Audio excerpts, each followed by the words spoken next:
Hi, I'm Andy, and welcome to a Watch Crave video. Today, we'll be having a look at my first ever grail watch, the King Seiko 45 KCM, reference 4502-8010. Recently, Seiko released a new King Seiko collection called the KS1969. This collection is a modern remake of a King Seiko way back in the 1970s. Unfortunately, as this is a very tiny YouTube channel, I do not have any of those new King Seikos with me. But I do have this original watch that this collection was based upon. So I thought, why not have a look at this wonderful watch instead? Hopefully by the end of this video, we all would have gained a bit more insight on this lovely timepiece, and perhaps consider as an alternative to the KS1969 collection. With that said, let's get started with a bit of history. When looking back at some of the bygone eras of Seiko, this tale of two Seiko's factories competing against each other would often come up. There's the Suwa factory with Grand Seiko and the Daini factory with King Seiko. While there are some truthful elements to that tale, in reality, after the first models, the Grand Seiko and King Seiko collections weren't exclusive to the respective factories, as both factories had their own collection of Grand Seiko and King Seiko. This King Seiko we have here belongs to the 45 KS collection, first released in 1968, and was produced by Daini Seikosha. The number 45 is a reference to the watch movement that powers these watches. It wasn't until 1970 that this watch, a chronometer rated variant of the 45 KS, was released. Production likely started in 1969, hence why Seiko is calling the new collection KS1969. In terms of variations, unlike the new KS1969 with all the fancy dial options, the original release was rather limited. Not counting the other watches in the 45 KS collection, there was the 4502-8010 with a date, a no-date 45-8010, and that's it. These two timepieces were the only two chronometer-rated watches in the whole 45 KS lineup. As for the price, the no-date version went on sale for 20,000 yen in 1970, and the version with a date was 22,000 yen. If we run those two figures through an inflation calculator, they come to about 70,000 yen and 77,000 yen. Convert those to USD, and we have roughly 450 to 490 US dollars. Can you imagine that? A brand new King Seiko for less than 500 US dollars. That's certainly a lot more affordable than the $3,000 price tag of the new models. I suppose there's a bit of an unfair comparison, as it's no longer possible to get the 45 KS brand new these days. However, even on the second-hand market, these two models can be obtained for around 600 to 1,000 US dollars, depending on the condition and service history. As for me, I got mine from an online auction in Japan. I actually took a bit of a gamble and bought it from a seller with few ratings. I also pay a little higher than all the other auctions that were running at the time, but I think I got a fair deal in the end. For the packaging, this watch came bubble wrapped in a small plastic container. There's no Seiko packaging today. After all, it's very unlikely that you'll find a vintage Seiko with original packaging. If you do, it usually comes as an extra premium on top of the watch. So, let's move on to the specs and dimensions. The watch has a diameter of 37.5mm. For the thickness, I measure it to be 9.4mm thick. If we exclude the small bulge for the gold medallion on the case back, it's only 8.8mm thick. The lug width is 18mm. The lug-to-lug distance is 41mm. For reference, the new KS1969 is reported to come in at 39.4mm in diameter, 9.9mm in thickness, and 43.6mm for the lug-to-lug. For the watch glass, this watch is equipped with an acrylic crystal, or plastic in another word. This is quite common for vintage Seiko, as they tend to either have a mineral or acrylic crystal. Personally, I prefer acrylic, as you can easily buff out the superficial scratches, which isn't the case for mineral crystals. For the water resistant, I believe the watch had a water resistance of 30 meters. When it comes to vintage watches, if it's not a dive watch and doesn't have any screw-down caseback and crown, it should stay far away from water. The watch seems to have been serviced recently, so the 30-meter water ratings still probably hold true to some degree, but there's no way I'm taking this watch near even a small amount of water. On this vintage KS bracelet, the watch weighs in at 73 grams. Without the bracelet, it's about 35 grams, which is very light. For the movement, this watch is running with the Seiko 4502 movement.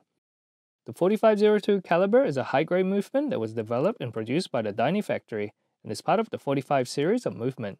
This series of movements is considered to be one of the very best and accurate movements Seiko has ever produced, and was only used by King Seiko and Grand Seiko. The 4502 movement has a high beat rate of 5 Hz, or a whopping 36,000 beats per hour. What this means is that the second hand will tick 10 times between each second marker.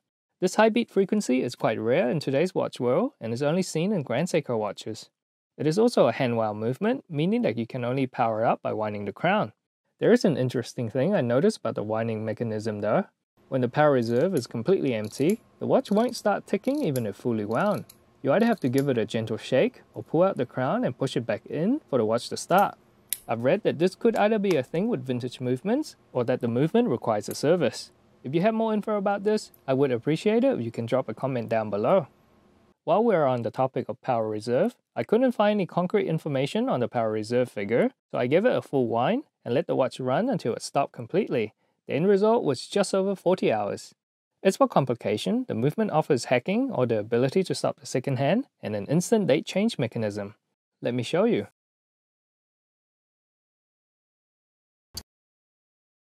Once again, but slower. See how the date just snapped over? This instant date change was a rather amazing accomplishment 50 years ago, and is still quite rare today. Now, in terms of accuracy, I couldn't find a stated accuracy for the standard version of the 4502 movement. I did, however, find some information on the Chronometer version. Back in the 1960s, the Chronometer standard was -1 second to +10 seconds per day. So one would assume the vanilla version of the 4502 had a slightly wider accuracy range. However, this watch is neither a standard nor chronometer, it is a superior chronometer. What this means is that the movement inside was adjusted to the Grand Seiko accuracy standard of -3 seconds to +5 seconds per day. Now, you're probably wondering whether that still holds true after 50 years. Well, the last time I measured, the accuracy was +2 seconds per day. That's bloody impressive for a 50 years old watch. Now that the movement part is wrapped up, let's have a look at the watch exterior and design. For the case, the watch has a rather unique case shape. It's not the famous grandma design case, but sort of looks like a turtle case in my opinion, which was initially the reason I was drawn to the watch in the first place. Unlike the turtle, the top side of the watch is mirror polished and sort of looks like a sharp blade. However, when observed from the sides, we can see that there's a nice polished bevel downward to the back of the case. It's a pretty cool illusion, I reckon. The watch looks very sharp and flat from the top, but it's actually quite soft to the touch and has a nice curvature to it. The back of the case is brushed instead of polished. We also have a screw-down case back with the old Seiko horseshoes marking. Around the edge, there's an engraved serial number, then some printed text for the case material, the watch case reference, and the waterproof text. In the center of the case back, there's a gold medallion molded with the Seiko logo, the KS logo, the tiny lightning bolt logo, and the superior chronometer text to match with the dial. There's no source to confirm which grade of gold this medallion is made from, but the whole thing is not plated and is made of real gold. For the crown, we have a simple push and pull crown. The crown is slightly recessed and is signed with the KS logo. Next is the bracelet. This is actually a bracelet from a different King Seiko model. Originally, this watch was sold with a leather strap and a signed KS buckle. When I bought mine, it came on a simple aftermarket leather strap without any sign buckle. As this is my first grail watch, I sort of wanted to complete the look. And since I thought the bracelet would look better on this watch rather than a leather strap, I hunted down this particular bracelet for it.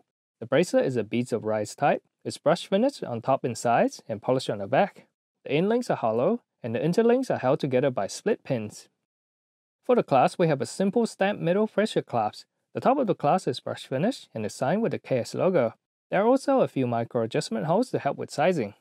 I paid around $120 for this bracelet, and let me tell you, it is completely dog shit. The bracelet feels cheap and flimsy, the arms of the links can be a bit sharp and prickly, and the clasp is really meh.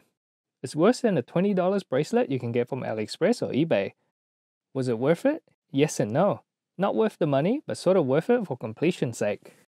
Moving on to the dial. With this being a vintage watch, we have a pretty simple white dial. While there's no fancy texture like the new King Seiko, the base of the dial does have a nice sunburst effect to it. We have a set of thin apply indices. The indices are polished and the top is painted black to increase legibility. I believe these were also coated in rhodium to help prevent rusting. Below the 12 o'clock, we have an Apply Seiko logo, along with the very long Superior Chronometer officially certified text printed in black. This chronometer certification was actually granted by the Japan Chronometer Inspection Institute instead of the Swiss one. The reason was because the Swiss banned Seiko watches from being certified for being too accurate, but this is a story for another time.